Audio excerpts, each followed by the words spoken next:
Hi, welcome back to another video. Today's video is going to be like this little announcement. Going to be like, here's a new thing that's coming up. Here's something exciting that's coming up.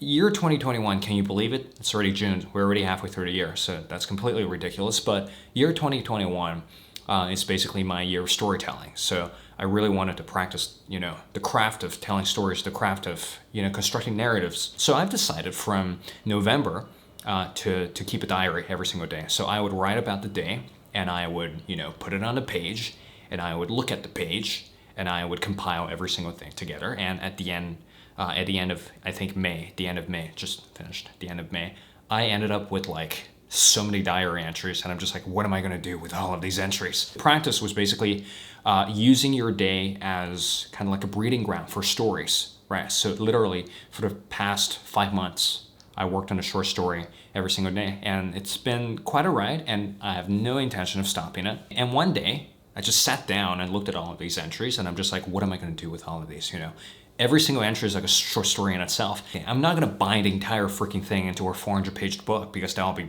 way too boring. And I'm not gonna post all of them on the blog because that'll just be ridiculous. So after a period of contemplation, after a little bit of like sifting through all the diary entries, I handpicked some of my favorite entries and I handpicked some of my favorite short stories from those diary entries. Together with an audio producer and an illustrator, we packaged together a little short story collection for you guys. So it's called Passing Tales, and the idea behind this audiobook is that some of the most interesting stories were told verbally, whereas sometimes all we really need is just a good story to make us laugh, to make us chuckle, to make us, to entertain us, essentially. So this is kind of like an audio experiment, and the artwork should be somewhere on the screen right now, and it's pretty incredible. So at the end of this video, I'm going to play you the retail sample of the audiobook. It is an extract from a short story that I wrote, I think a while ago, that was a while ago. There's None of Me Out There. That's the title of the short story, and the entire audiobook will be released on the 1st of July,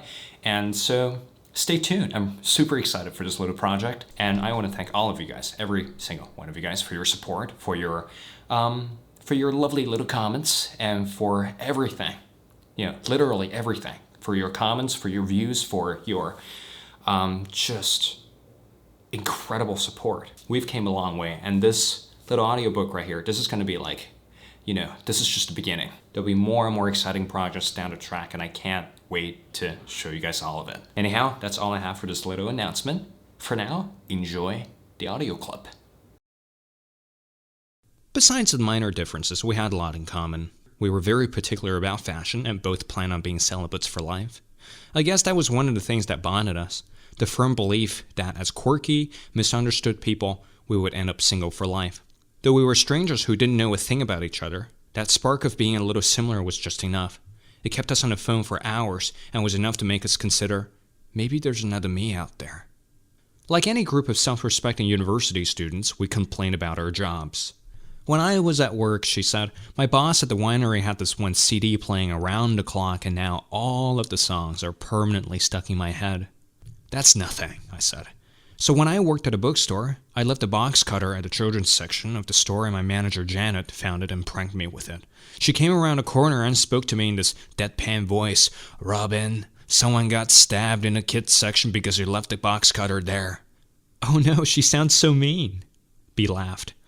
But then, you say you no longer work at a bookshop, right? What are you doing now besides writing? I thought about it for a second and realized there was nothing else. That's really everything I have. Why are you writing, though? I cleared my throat. Because I like it, I guess. But liking something isn't a job.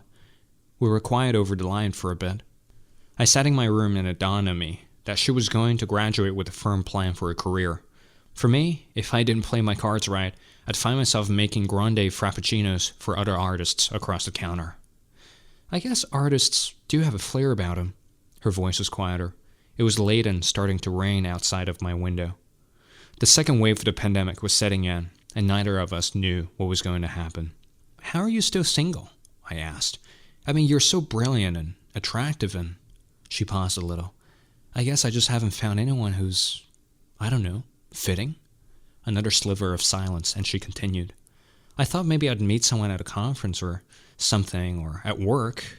But hey, a hearty chuckle came through the receiver. This is also nice. I smiled. I can't wait to sit at a cafe with you like those radical intellectuals. We'll be a power couple, she said. I could sense her nodding agreement.